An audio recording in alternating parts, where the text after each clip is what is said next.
தேமுதிக செயற்குழு கூட்டமானது அக்கட்சியின் பொதுச் செயலாளர் விஜயகாந்த் தலைமையில் தற்பொழுது நடைபெற்று வருகிறது.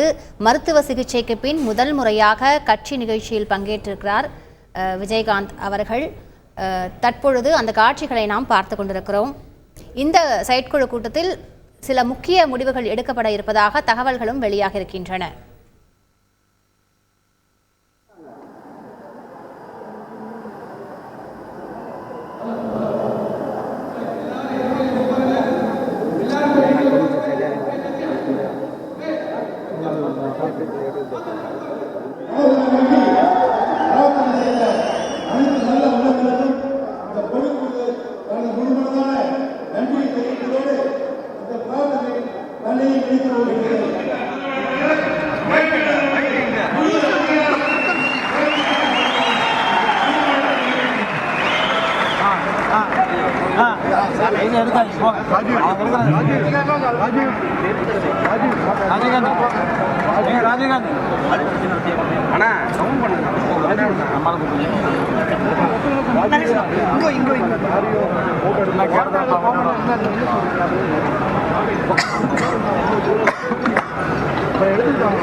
மக்களை முழுவதாக பாதுகாக்க கடமையாகிறது. ஏதோ நின்று காட்சி தருவதாலும் இடைக்கால வருவதால் மட்டுமே இயற்கை திறனிலிருந்து மக்களை காப்பாற்ற முடியாது. மேலும் இது தொடர்பான முழு விவரங்களை செய்தியாளர் லோகநாதனும் கேட்போம். லோகநாதன், தற்பொழுது அந்த செயற்குழு கூட்டத்தில் என்ன மாதிரியான முடிவுகள் எல்லாம் எடுக்கப்பட இருக்கின்றன, அது பற்றிய விவரங்கள் என்ன லோகநாதன்?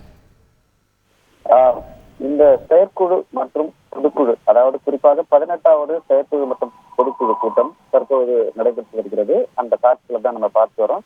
இந்த தேமுதிகவினுடைய செயற்குழு பொதுக்குழுவில் 18 தீர்மானங்கள் நிறைவேற்றப்பட்டிருக்கிறது. குறிப்பாக சொல்ல வேண்டும் என்றால், முதல்ல இந்த கட்சி நிர்வாகிகள் இரங்கலுக்கு ஒரு இரங்கல் தீர்மானம் ஒன்று நிறைவேற்றப்பட்டது.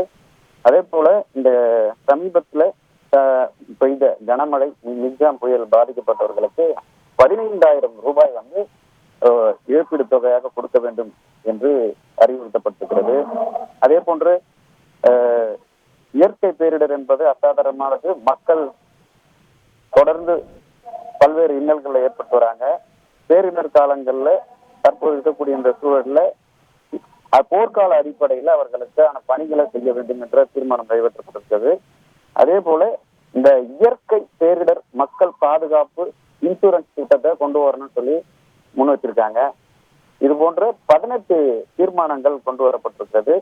அதே போன்று மகளிர் உரிமை தொகை ரூபாய் 1000ற்கு தகுதியான மகளிருக்கு மட்டும்தான் என்ற திமுகவின் அறிவிப்பு மகளிரை பாகுபாடு படுத்தி பிரிக்கிறது, அனைவருக்கும் கொடுக்க வேண்டும் சொல்லி சொல்லியிருக்காங்க. இது போன்ற 18 முக்கிய தீர்மானங்கள் தற்பொழுது நிறைவேற்றப்பட்டிருக்கிறது. அதைதான் தற்பொழுது பார்த்து வருகிறோம். முழு விவரங்களுக்கு நன்றி லோகநாதன். செய்திகளை உடனுக்குடன் தெரிந்து கொள்ள உடனே சப்ஸ்கிரைப் பண்ணுங்க.